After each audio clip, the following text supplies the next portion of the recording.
حضرت عثمان غنی رضی اللہ تعالی عنہ کی سخاوت کا انداز دیکھیے کہ حضرت ابوبکر صدیق رضی اللہ تعالی عنہ کے دور خلافت میں قحط پڑ گیا، لوگ بڑے پریشان ہوئے، حضرت عثمان غنی کی بارگاہ میں حاضر ہوئے تو حضرت عثمان غنی نے فرمایا انشاءاللہ اللہ تمہاری داد رسی کرے گا۔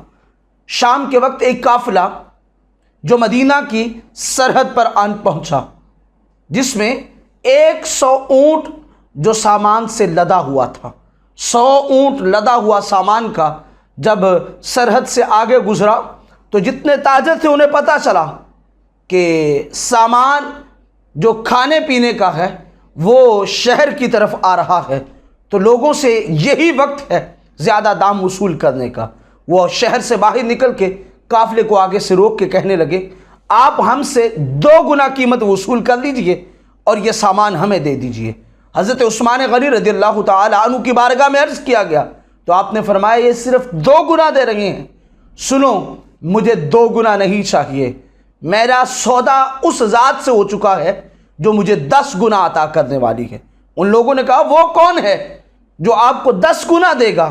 تو حضرت عثمان غنی رضی اللہ تعالی عنہ فرماتے ہاں وہ ہے کوئی جس کے ساتھ میرا سودا ہو چکا ہے، وہ مجھے 10 گنا دے گا۔ شام کا وقت ہوا تو جو ہی وہ اونٹ سامان سے لدے ہوئے مدینہ شہر میں اترے تو حضرت عثمان غنی رضی اللہ تعالی عنہ نے فرمایا منادی کرا دی جائے، لوگ آئیں اور اپنی اپنی ضرورت کے تحت جتنا چاہیں وہ مال لے جائیں۔ حضرت عبداللہ ابن عباس فرماتے ہیں کہ رات ابھی ہوئی نہ تھی کہ وہ سارے کا سارا سامان لوگوں میں تقسیم ہو گیا۔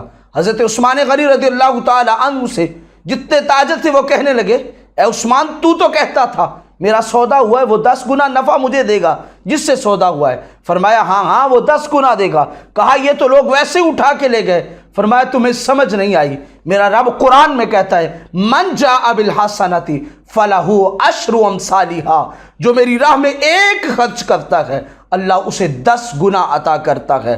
میں نے سودا کسی بندے سے نہیں کیا، میں نے رب سے سودا کیا ہے۔ حضرت عبداللہ ابن عباس فرماتے ہیں اسی رات میں نے خواب میں رسول اللہ صلی اللہ علیہ وسلم کو دیکھا جو بڑی جلدی میں تھے۔ میں نے حضور کی بارگاہ میں عرض کی یا رسول اللہ رکیے مجھے قدم بوسی کا موقع عطا فرمائیے، تو حضور نے فرمایا نہیں اب میرے پاس وقت نہیں، میں جلدی میں ہوں۔ یا رسول اللہ اتنی جلدی؟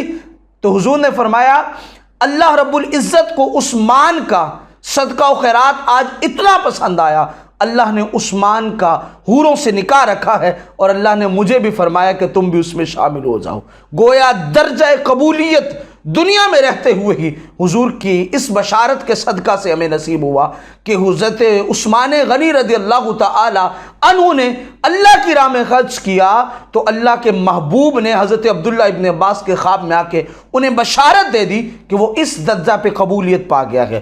تو اس لیے ہمیں بھی یہ بات سمجھنی ہوگی اور اپنے اسلاف کے اس طریقے کو لے کے چلنا ہوگا کہ اگر اللہ نے رزق دیا ہے تو اسے اللہ کی راہ میں خرچ کرو۔ جب تم اللہ کی راہ میں صدقہ و خیرات کرو گے تو اس کے صدقہ سے اللہ رزق میں بھی برکت دے گا، بیماریوں کو بھی دور فرمائے گا، اور اللہ اس کے صدقہ سے کل قیامت کے دن جنت الفردوس عطا فرمائے گا۔